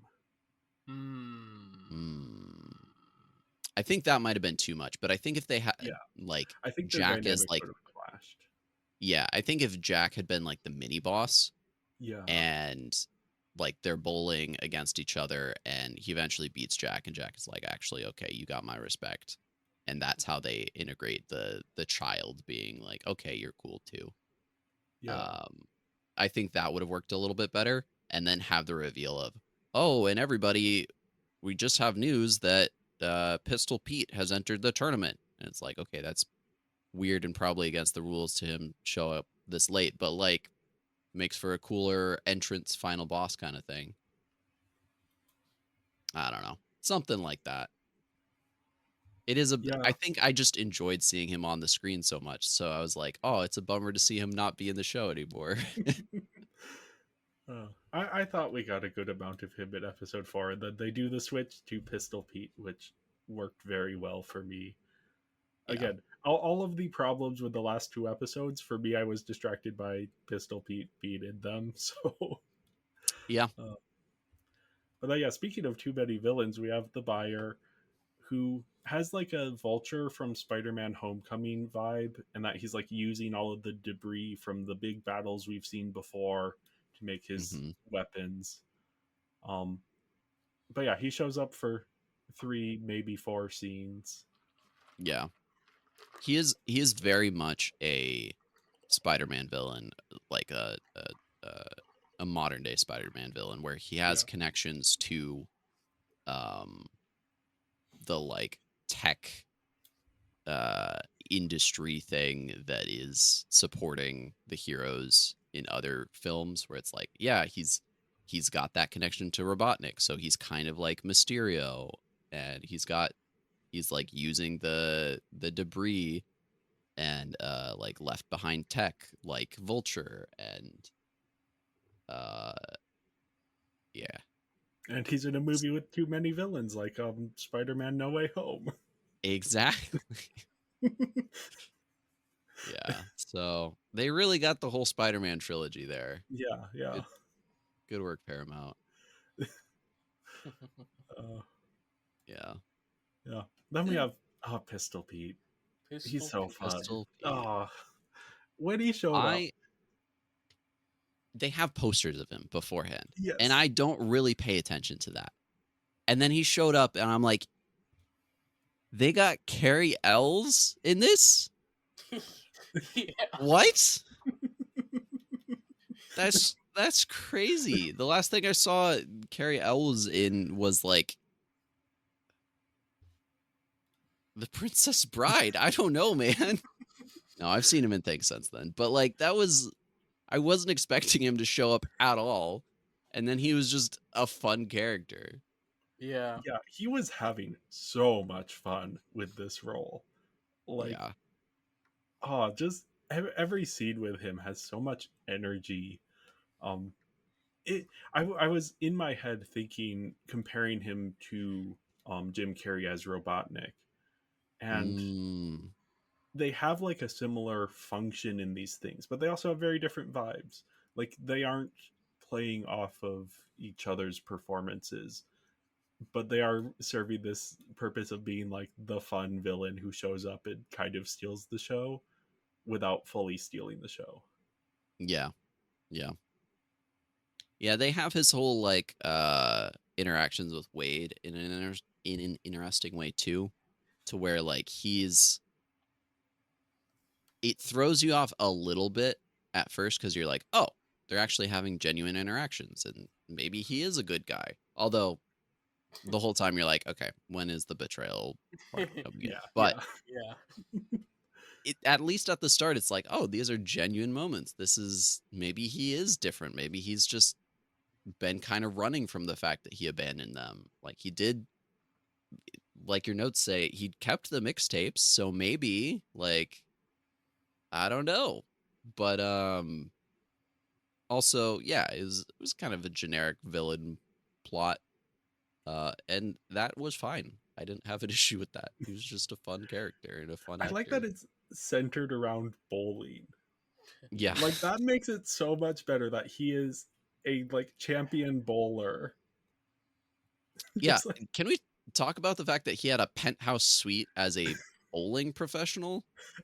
and then did Like, you catch surely. Wade's comment as he goes in and it's like this opulent thing where everything is decorated with bowling pins and bowling balls, and Wade goes, "Ah, very tastefully decorated for a professional bowling champion." Yeah. It's like I actually would buy that that is very restrained for a professional bowler, because I can imagine how opulent that could potentially have been, even more so than we saw. But yeah, no, it worked so well. There was I- this weird line by the announcers. It's like, this guy, 27 years in a row bowling champion. If he wins this one, he'll be in the bowling Hall of Fame. It's like, what? Is he not already in the bowling Hall of Fame? That's a lot of years. Yeah. By the way, just a quick Google search seems to come up with the fact that the average salary of a professional bowler in Las Vegas, Nevada, which is, not Reno, so we're not Yeah. entirely accurate here, is $42,000, which is about $20 an hour. I wonder what the So, top. I'm gonna look up what the top paid, but I think part of it is just like the absurdity of it being all about bowling. yeah. So Yeah, looks cuz like like the top bowler is making 300,000 a year. So that's whew, maybe not okay. like That's a little bit oh more. 400,000. Oh, maybe 1 million bowling. Whoa. But yeah, definitely not like penthouse. I mean, maybe depends how they spend their money. But yeah, I think the whole joke with it is he is not actually that big of a deal, but he carries himself as such. Yeah. I want to see him in a room with John Goodman from The Big Lebowski. Honestly, just do a crossover. Uh, Uh, Two Also, people who I take bowling really seriously in different ways. did you catch uh that his fans had signs that said "Pistol Pete for President"? yeah, I did see that.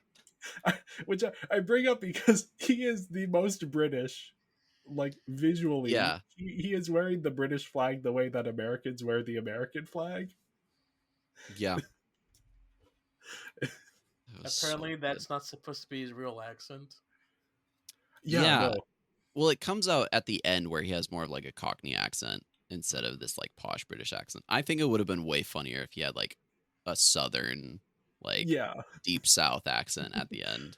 that's what I thought they would go for. But I like that it's a fake accent and that it's like a fake persona that he has created. Yeah.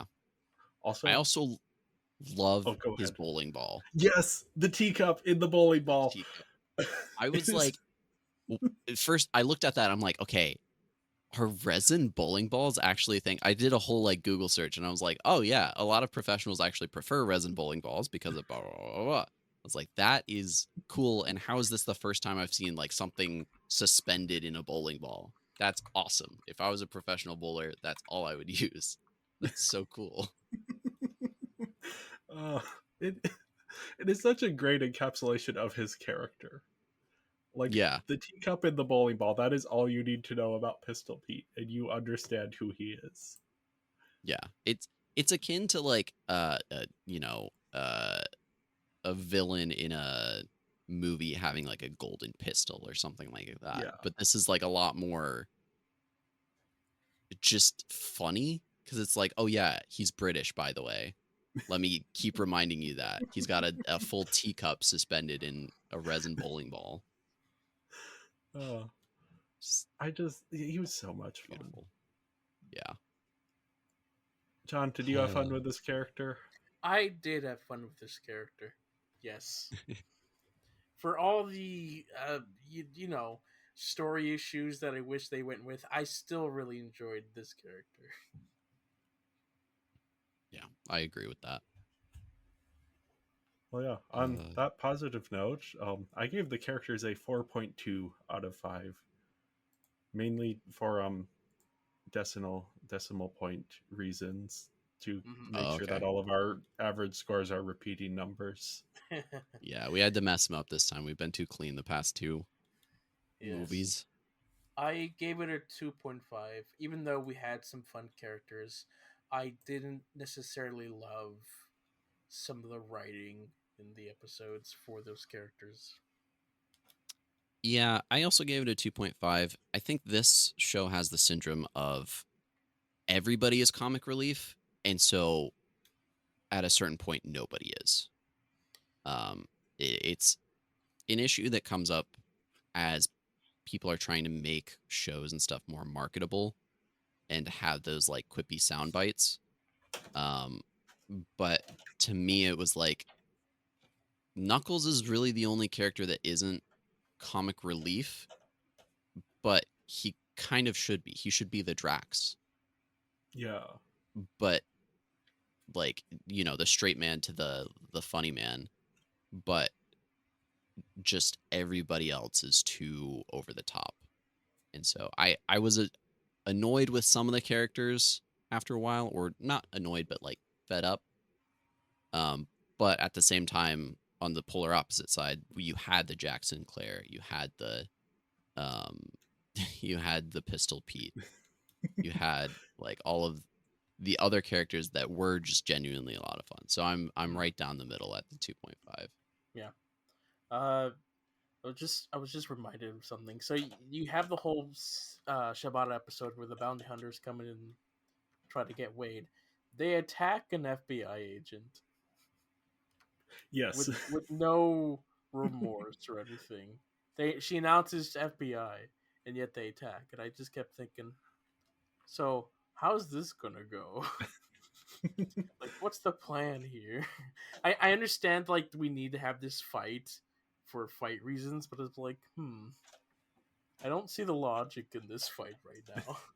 But anyway, moving on to visuals. Yeah. So my complaint with the previous Sonic movies is that the live action stuff has looked a little bit TV.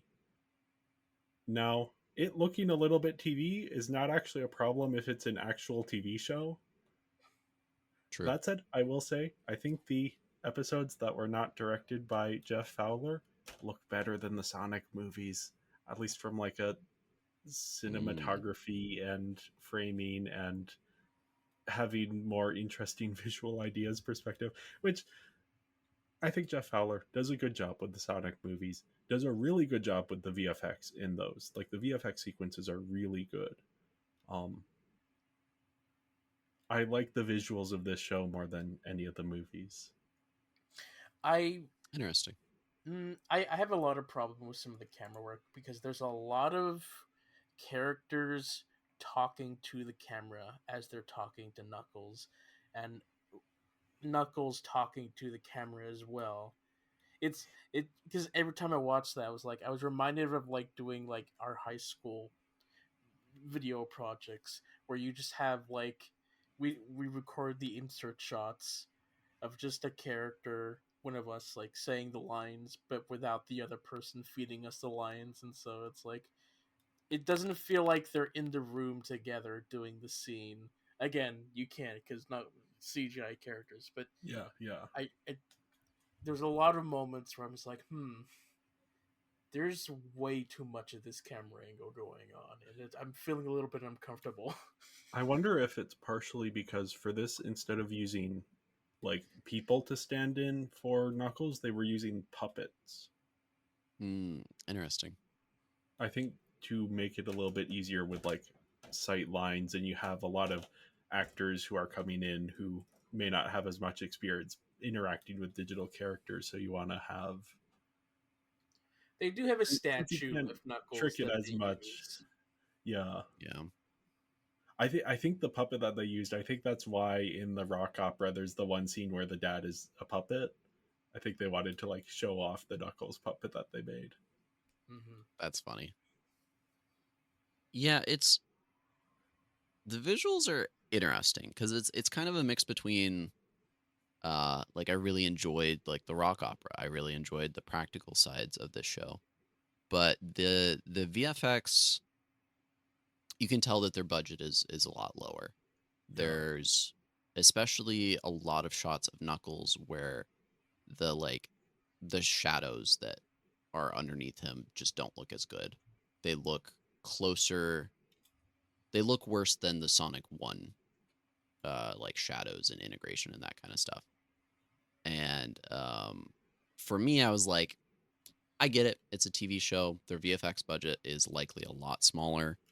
Um but it would have been nice had they just like done a bit better with the shading and the blending and stuff.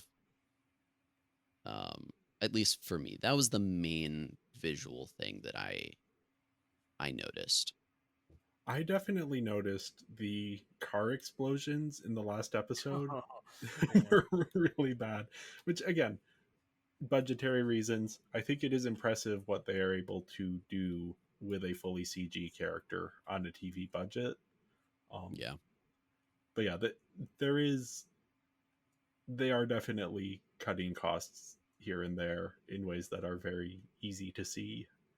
Like the gliding scene with Knuckles looked very bad.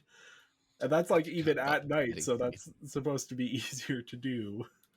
Hmm. I saw in in the intro, which the intro is a lot of fun with how they Yeah. do it. Uh, there is like a little shot of Wade on Knuckles gliding through the sky, and I'm like, oh, that's funny. It's an Easter egg about how Knuckles can glide in the games. That's a fun way to include that. And then they do it in the show. I'm like, this is one thing that I almost would not have included. I think especially having Wade on top of him, if it had just been Knuckles gliding, it might have Yeah, worked a little bit better. Hmm. might have Yeah. been at least a little bit more believable. Yeah. I think the action scenes, they have some really cool ideas visually, like the bowling alley where they have the like disco lights that are shining Mm, all over the place. Like that is just such an easy and cheap idea to make a scene look more interesting.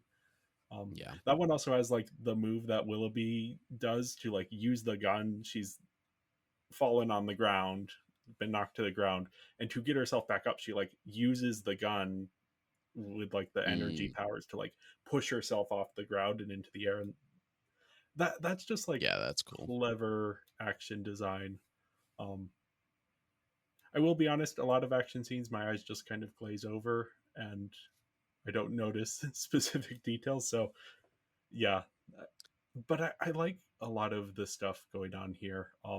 The Shabbat candle fight where it is rotating around the candle as the action is going on. That's a kind of take that I've seen in other media, but I thought it was very well executed here, Yeah. especially like TV budget CG character. Hmm. Yeah. That is like very difficult to pull off. CG character Yeah. interacting with actual stunt people. Yeah. In like a continuous one shot. I don't know Yeah, if it was one shot, but it felt one shot. yeah. If they hid the edits, they hid them well, Yeah. or at least well enough for it to work for the one time I watched it.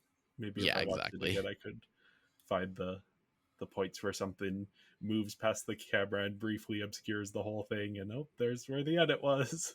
Yeah. But Yeah, that was good. Also, the bowling montage where it's doing all of the like frames within frames and all of the different stuff, and the music is playing. It's just like that was so much fun. And each of the different bowling teams has like different costumes that are just they're memorable enough that you are tracking specific characters throughout just like a little bit. You aren't Yeah, sure who they are or what their deal is, but you're like, oh, this character just got knocked out of the tournament, or I thought, yeah, yeah. Pistol Pete, just everything about his outfit is the best. They had some fun names for the different teams too. Like one of them Yeah, was like the Queen Pins, and I was like, that's funny. That's good. there was, I think one of them was the Ball Busters. Nice. Of course. I mean, you have to. But then the rock opera. Ah, I loved every second of it. Yeah.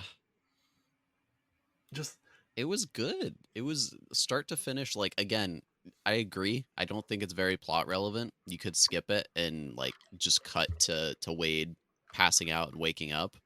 It is the Um, best part of the show, though. it is the best part of the show. It's yeah, so good, and like it does have the character arc within it. You do see like Jack Sinclair, which we've already discussed, is a great character. Um, it is cheesy and campy, but it's like the perfect amount to where it's like this is ridiculous, but I love this. It's a rock yeah. opera in a bowling alley setting. Okay. This is for me. I mean, one of the things is I don't super understand the impulse to adapt everything into live action. Mm, Like Sonic in live action, he is still an animated character. You have not adapted him into live action. So what it is, no, we are doing a rock opera. We are doing costumes, a Knuckles costume. Even though it's low budget, it's like, no, this is actually an idea here that hmm I find interesting as like and how they're like replicating the levels with the cardboard and yeah, just visually my favorite thing that has happened. Honestly, even just as a scene, my favorite thing that has happened in any of these Sonic movies so far is this rock opera sequence. Yeah. There's enough setup for it that it makes like it made enough sense to when it happened, but also it's so ridiculous that I never would have expected it to happen. Yeah. Um I appreciate it starting with like uh Wade putting up the hood and he's talking in Idris Elba's voice. And they're like, Yes. okay, no, don't do that. I was like, okay, that's funny. The Uh, puppets, the puppets were really so good. good. So good. I'm just gonna shout out. This is the episode that is directed by the guy from Lonely Island. I'm find Oh, his name again. interesting. Jorma Tacone. I'm assuming that they brought him on knowing he would have like the kind of relevant experience having worked with like SNL um to bring this to life. And I mean does such a good job with it. I Yeah, kind of wish he had directed the whole show. But I think the other directors do a good job as well. yeah. Well, and I think this scene being so different from everything else in the show really elevates it. Like if the Yeah. whole show was this, it would be like, okay, it's okay. It gets old after a while. But this was like the perfect amount. It was a highlight moment of the show. It tells the backstory of Knuckles more, which is what I think like Sonic. This is the Sonic fan episode where it's like you Yeah. get the Knuckles backstory. It's presented in a new and fun way. You get a lot of like the visualization that you see in the games and the sound effects. Um, that's what this is, and they just knocked it out of the park. Even all the times where like you see the seams of everything, like the cardboard or the like effects performers dressed in all black. It's like that's Yeah. part of it. The seams are like part of this beautiful design. Yeah. Yeah. I honestly would have Uh, taken a whole show in this style just because I think it would have been insane and a fun way to watch. I do think like this being like just this episode if they had tried to go back to it, I don't know if it would have quite worked. But that it is this episode that they're doing it for. Like you kind of have to do it just a little bit or do it the whole show. So Yeah. I thought Yeah. they handled that very well. Uh, Also, Sam of the Serious Business podcast. Guess that doesn't help because there are two Sams on that podcast. But he was supposed to be on this episode. He wasn't able to make it, but I assume he would want me to point out that there is a direct reference to the Phantom of the Paradise, the Brian De Palma film, where the lightning bolt that hits Knuckles, that is a reference to Phantom of the Paradise, which is a wonderfully campy rock opera movie. So oh, nice. very very relevant. Poor Beef. Yeah, I gave the visuals a 4 out of 5. I think some of the effects, I'm tempted to give this the full 5. If it was just episode Whoa. 4, I would give it a full 5. But I think some of the effects stuff in the other episodes brings it down a little bit. Yeah, I gave it a 3.2. Obviously, the visual effects are slightly lower for the TV budget, but it still does a solid job for this overall. Yeah, I give it a 2.8. I'm probably being a little bit too harsh, but I do think there were a lot of, like I pointed out the seams, and the seams were fine in that rock opera episode, but outside of that, there were a lot more other seams of like just visual effects not being as good as I would have liked, or the awkward camera angles that were incorporated to kind of try and hide the seams, but kind of pointed them out a little bit more to me. Yeah. I think they could have put a little bit of their budget more into the visuals. So I gave it a 2.8, but I recognize that I'm probably being a little bit too harsh. So yeah, next up we have the performances. Let's start with Adam Pally as Wade, because I think his work here is solid. I don't think it always lands the way it's supposed to. There's a lot of moments where Wade is just by himself, and we just are left with Adam trying to carry the scene by himself. Yeah. And they just keep having dialogue where honestly they shouldn't. Just let them not have dialogue. So, plus, like, there's some clunky comedic lines that aren't the best written wise. So I'm not going to put that on the actor. Yeah. I think he does an all right job. Like, the reality is the character that they've given him for the past couple films and now in this movie seems like a character that wasn't really meant to have been explored as much as it has been. Yeah. And I think in the first two films, he's really just supposed to exist as like a human being that would never actually exist in the world. He's too foolish or stupid or dumb to really be a functional human. Yeah. And in this series, it's like, okay, well, he has to be a functional human because he's showing up more than twice in this series. So they do a good job, but there are definitely moments where it's like, okay, you can only do so much. And Adam Pally does a good job, I think, of presenting Wade in a decent way. But I think there are times when you see like the character of Wade kind of fade out and Adam just kind of floundering a little bit as he's trying to figure out how he can fill the time appropriately for the next thing to be set up. Yeah.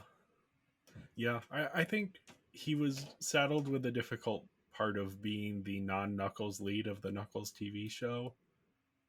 Yeah. And yeah. Yeah. But speaking of Knuckles, we have Idris Elba returning as Knuckles. Again, there are certain line readings that don't fully work for me, but I think overall his interpretation of this character is phenomenal. Yeah. And it is like I love that we are in a day and age where we're getting these big budget shows where they can afford these like big name actors. Um, Yeah, it is like, you tell something about, like, if you were to tell somebody, 10, 15 years ago, yeah, we got Idris Elba to beat Knuckles in a live action TV show on Paramount, people would be like, what? What did he do it for charity? Like, what happened? But no, in this case, like, they just brought him back in the character. He does a really good job. I like his interpretation. I do still have qualms with the character arc, but I think he does a pretty good job. Um, Maybe by the end of it, he could have portrayed Knuckles as like a little bit more like he could start using conjugations, for instance. Um, but he still does a good job, and I like him as Knuckles in general. we also have new players coming in. We have Stockard Channing playing Wendy Whipple. She's just so much fun. She plays this role exactly as the role needs to be played. Yeah, I think my issues aren't necessarily with her as the actress and more about how she's written or how it's edited around her. A lot of her scenes seem to go on for maybe a little bit too long, but I don't Okay. think that's her fault. I Yeah. really think it's more it's down to how it's edited and how it's written. I thought Uh, she did a very good job playing off of Knuckles in the scenes that they have together. yeah, I did feel a connection between her and this CG character. yeah, Um, yeah. Julian I guess Barrett. that's my bad. That's we were talking. Were we talking about Wendy or Wanda? Yeah, we're talking about the mom. Okay. Yeah, they I gave them was all wondering. W names. No, okay, sorry. The Yeah, mom was no. fine. I had no issue with the mom. She did a really good job. The sisters who I was talking about, sorry listeners, too And many it is W hard to keep. names. Yeah, because it's Wendy and Wanda, which are very similar names. And Wade. Yeah. Yeah, And you throw Wade. Wade in Yep. there. Pete's the Wade only B. one. Uh, Ugh. which yeah, Carrie Ellis is having the time of his life. Just so much fun in this role. Perfect Yeah. casting. Oh yeah. The unexpected like villain at the end, like, again, I wasn't even sure that they were going to show the dad. Like, there was a part of me that Yeah. was like, "Oh yeah, he's just not going to be there, and that'll be the whole arc." Um, and then it turned out to be him, and I was like, "That is crazy, but wonderful," and Yeah. I love that. No, it was perfect. And I also really liked Julian Barrett as oh, I'm forgetting the Jack Sinclair, Yes, where yeah, he gets both the like bounty hunter stuff and then also the rock opera stuff. he, he's truly an actor that I don't think they could have replaced him in this series and it been better. Like, I don't Yeah. think they could have found a replacement. He was the perfect like cool but like weird but campy but humorous. Like, it was the perfect fit. Yeah. Uh so good. Yeah, just perfect casting there. Yeah, those were the performances that really stood out to me. I think people like Rory McCann is good as the buyer, but he only has 3 scenes to really um, show up. Um, a lot of the performances from the cameos from the first episode, like they're playing the roles as we understand them. I did want to briefly shout out Scott Mishuti, who is plays Mason. He is probably better known as Kid Cudi, the Hmm. hip hop artist. I just think it's fun when he shows up and stuff. He was in M Night Shyamalan's Trap earlier this year, where he had an incredible like little scene between him and Josh Hartnett, just like exchanging looks. Um, so when he showed up here, I was like, okay, that's fun. I'm excited to see him in this. Yeah. He doesn't have much to play with the character, but Yeah. I think he did fine with his character. yeah, I gave the performances overall a 4 out of 5. So I gave the performances a 2.8, and it was really because, again, the writing really affected the performances in a lot of scenes, but it was really the government characters. So Mason and Wimberly, whatever, Wimberly, Willoughby. Willoughby. I could not stand any of the time they were on screen because their dialogue was not great, and I couldn't get into their delivery of the dialogue, and so that brought down so many scenes for me that I just wanted to leave, just keep going, do the next thing. So unfortunately, I gave it a 2.8. So yeah, Mm. Yeah, I gave it a 3.8. Obviously, there's a lot of talent in this cast. They hired a lot of big names, and I think all of those big names delivered. All of the names that I wasn't really familiar with beforehand, I think they did fine. It wasn't anything that aside from maybe the actor for Jack Sinclair, none of them were ones that I was like, oh yeah, I can't wait to see them in something else. But they did their parts fine. Most of the issues that I have with the performances is how much of the performances were included when I think certain things should have been maybe cut a little bit shorter on the editing side. But I thought it was overall pretty decent. Yeah, last up we have the sound, the rock opera, just perfect. I've been listening to it over and over again because it's just Yeah, fun. it's great. I think again, like they could have, as a story note, made a little bit more of a push to make Knuckles like learn to love music and make that a moment. And I think if they had done more with that, the story would have done really, really well because the music in this is really good. The rock opera it was great. The use of uh licensed music was good. It's something that we see a lot pretty frequently now, but it plays well into Knuckles's arc and the like mixtapes that Wade had been making and stuff like that. Uh, but yeah, soundtrack is great. The the sound effects they do really well. I love everything that they include for the rock opera is something that I will keep coming back to because that is like the perfect amount of camp for this. But they include a lot of those game sound effects, and I really like that. Yeah. mm-hmm.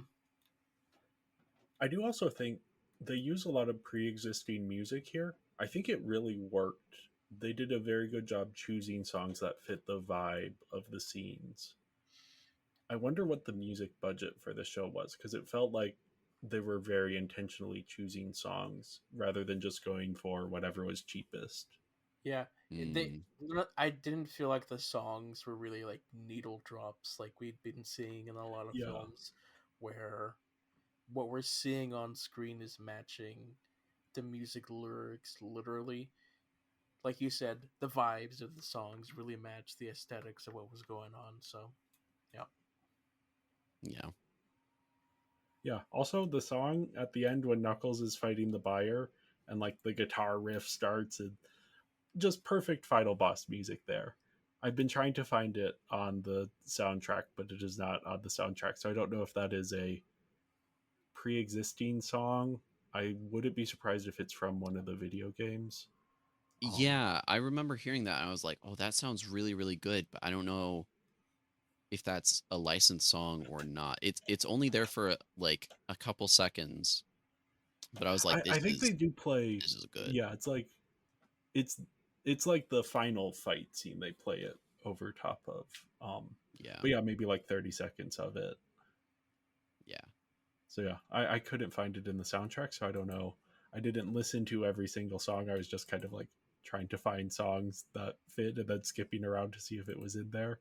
So it Yeah. might be somewhere in there, but it was such a departure from the rest of the score that I wasn't sure if it was Hmm. something else. Yeah. But yeah, I gave the sound a 4 out of 5. I gave it a 3.3. Yeah, I also gave it a 4. I think this is probably the highest I've rated sound. It wasn't necessarily like exponentially better than the previous films, but it was I enjoyed it and I didn't have as much to complain about, I guess. So I Yeah. just kind of went 4. Mhm. Which leaves me with a total score of 14.3, which is a 57.2%, or a 2.865 star rating. Yep, and I have a 20.2 out of 25, which is an 80.80% or a 4.0 on our 5-star scale. And I gave it a 15.1 out of 25. Yeah, 25. With a percentage of 60.4% or a 5-star rating of 3.02. Nice. Yeah, I enjoyed this. I know we're on different pages here, but I had a lot of fun that I I, wasn't expecting to have. I think I enjoyed it better because I was watching it an episode a day instead of Yeah. binging right through it. Because I, Interesting, because I binged right through it and I enjoyed it. Oh, really? yeah, So yeah, I guess I I did take watched. breaks. Yeah, it filled up my like TV show fix for the week. Because normally like I'll while I'm eating something is normally when I'll watch like a TV Yeah, show.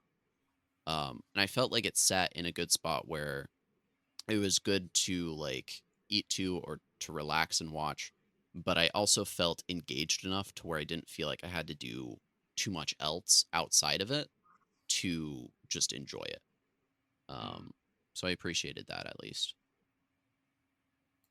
And it is I I do have like a spot in my brain where I'm like, I don't know how much I want to rewatch it, yeah, but it is ridiculous enough that there are certain people that I think I want to show it to, or at yeah, least tell them that they should watch it so that we can talk about it. Hmm. Kind of a conundrum for me right now, actually. yeah. I went to see a movie with friend of the pod Emma, not my sister Emma, but the other Emma, and like right after watching episode 2 or maybe 3, maybe it, no, it wouldn't have been 3. So I went to see a movie after watching episode 2, and then she was asking, "Oh, what are you doing today?" And I said that I was watching through the Knuckles TV show. "Oh, how's that?" It's like, "Oh, it's fine." And then I was so tempted to, after watching episode 4, getting home an hour later, I had finished episode 4. I was like, actually, no, I just finished the rock opera episode, and this is the best show ever. You need to watch it right now, even though you don't care about Sonic. Honestly, Yeah. like I might just show people just that one episode, or even if they post the scene on YouTube, maybe just the scene, because it Yeah. is so good. yeah. It's it's one of those things where if the series was shorter, if they cut out the scenes that probably didn't need to happen, it was a little bit more tighter, more focused on the adventure instead of side villains, then I probably would consider it more.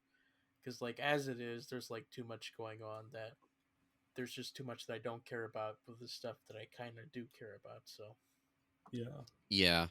I do think like they made a bigger focus on like the villains than if they had just focused on the characters really. Like they focused on Wade a lot and that was fine, but there was no point at which I felt like any of the characters were particularly 3D. They just kind of served their role in the plot. mhm. And that's not really different from previous Sonic films. Um, they do try and make this series pretty simple. But it would have been nice if we had a little bit more of those moments of like, really seeing emotions going across Knuckles' face, or like uh a moment where he really gets that musical moment, or Yeah. just little things like that where if they had changed what they were focusing on in the runtime to be more character driven rather than like this almost plot driven thing, I think it could have been a little bit better. But I also know that this probably wasn't priority for the studio. Wasn't like a major priority. This in and of itself is mostly to keep people on their streaming platform and or um, advertise for the upcoming movies. Yeah. So it did that. I, I well, okay, I don't know about keeping people on their streaming platform because I didn't see it advertised at all, but I saw it it did. advertised after I finished watching it. Of course. uh, yep. Yeah, Classic, but classic advertising move. it's gotten me more excited for the next film, I'll be honest, which in and of itself is a good feat. Yeah. Yeah. Well, in that case, thank you everyone for listening, and make sure to follow us on social media. We're Binging Barbie Podcast on Instagram and Tumblr, Binging Barbie on Twitter and Serialized, and Binging Barbie, a Barbie movie podcast on Letterboxd. And if you enjoyed this episode, make sure to leave a 5-star review and go to our Patreon at patreon.com / Binging Barbie Podcast. All right, Toa, where can people find you? You can find me on mostly youtube.com/Toa Legend or twitch.tv/Toa Legend. I stream most every Thursday at around 10 p.m. Eastern, but I'm trying to expand to other days as well. All right, nice. All right, so we'll be back next week to talk about Sonic the Hedgehog 3. And until then, we'll be ordering gift cards and planning fake weddings. Toodles. Woo! Bye, Gotta go fast. Barbie. Gotta go fast.